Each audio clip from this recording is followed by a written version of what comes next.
Today I want to talk about a question that was submitted, and the title, email title, is "Why does my anxiety lead to procrastination?" And I'll just read parts of this message. It's so frustrating. I have an interview tomorrow that had been scheduled since last week. I've been free all week and I've got an assignment due next week. The moment I scheduled my interview, I have been unable to do anything productive because I'm nervous as heck for it. I was to clean my room and office, start an essay, and guess what I did? Nothing.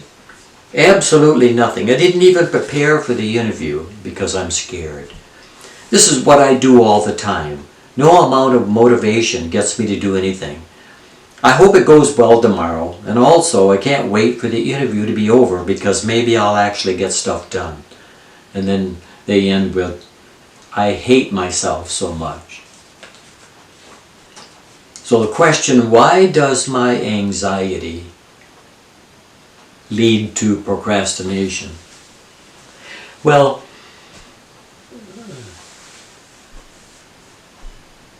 it's kind of obvious when we think about it. For example, if you hate snakes, the one thing you are going to do, if you have any control over it at all, you're going to avoid snakes. If you hate spiders, you're going to avoid spiders, and so on. Now, at the same time, you may love dogs, you may love cats, you may love chickens, you may love rabbits.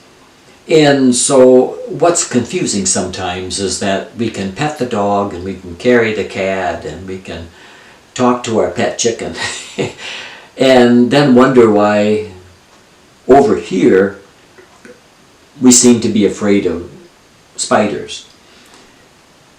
Well, that's because we're anxious when we're around the snakes or spiders, for example.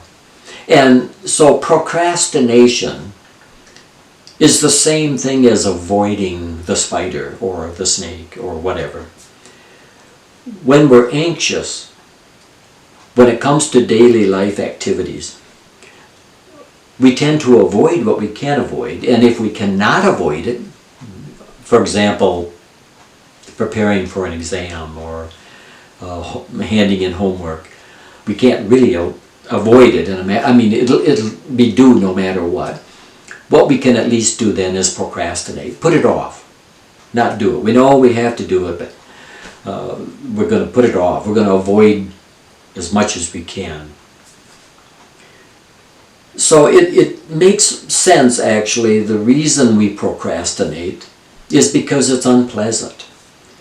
And in this young person's case, the procrastination is because they're anxious, they're fearful. They put off something. And that's normal. That's something that all of us do. If we fear something, we're going to, if we cannot avoid it completely, we're going to delay it as long as possible. Now, I want these to be short videos, and this is not meant to be a therapy session. So we'll try to get right to the meat of the nut quickly. To deal with many of these things, it might be good for this person to have a life coach or counseling to help them better understand themselves.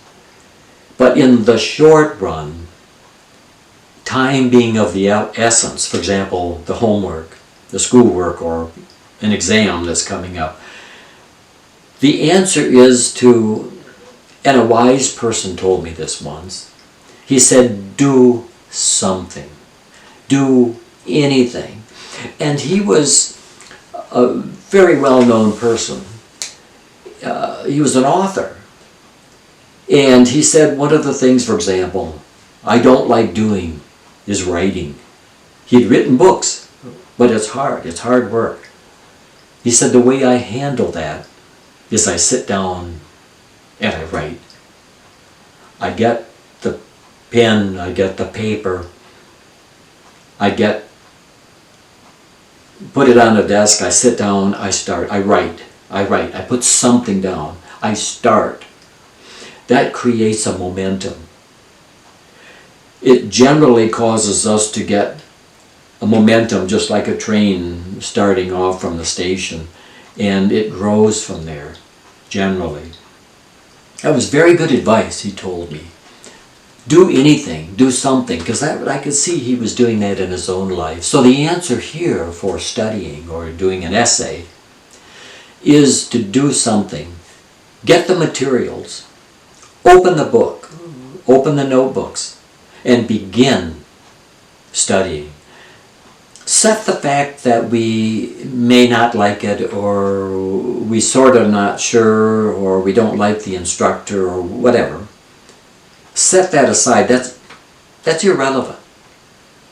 I used to give an example to teenagers, for example, who had homework, and they didn't like to do homework.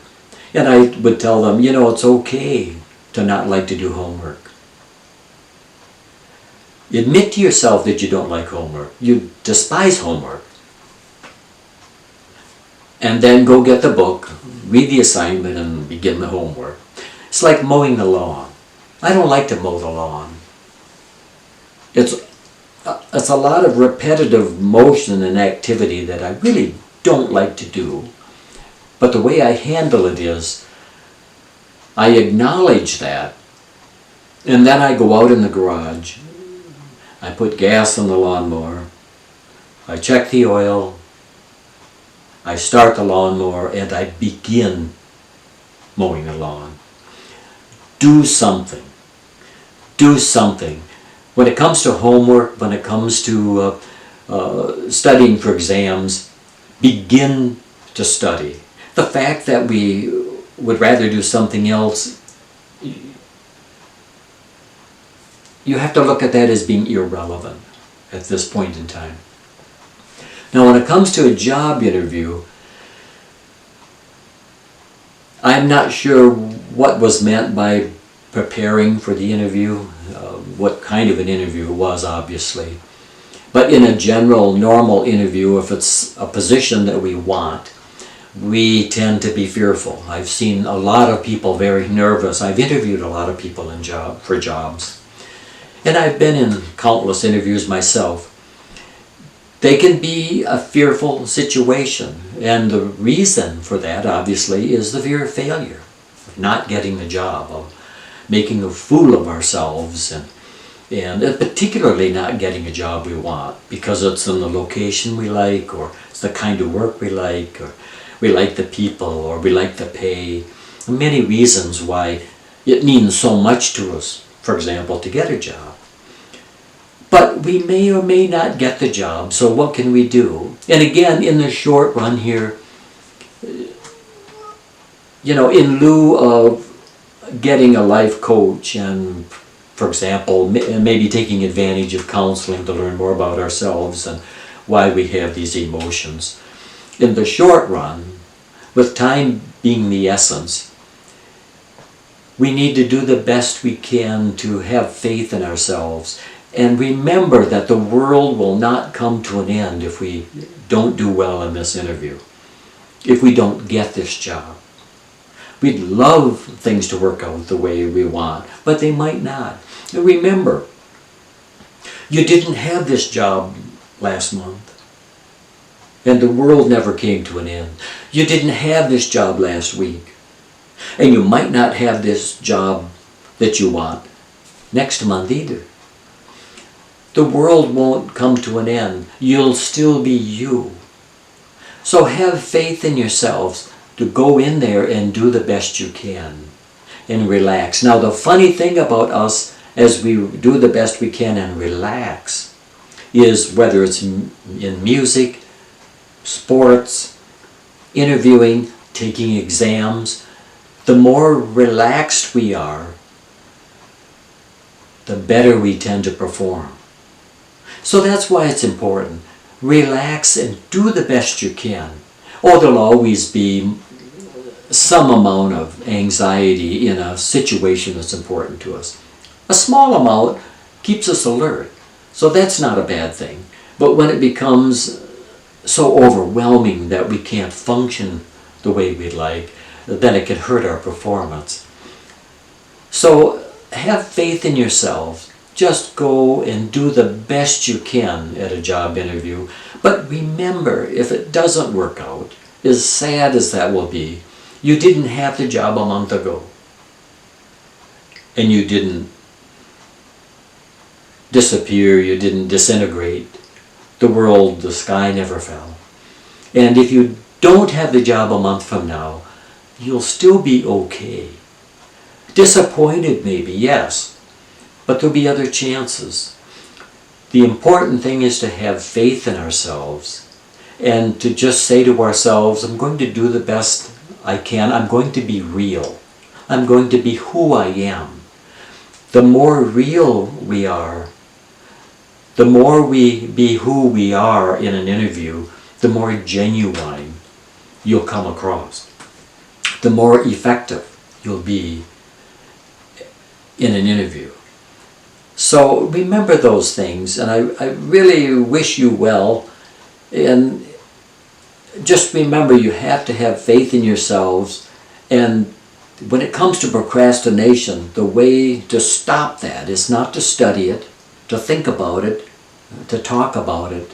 It's to do something. Good luck.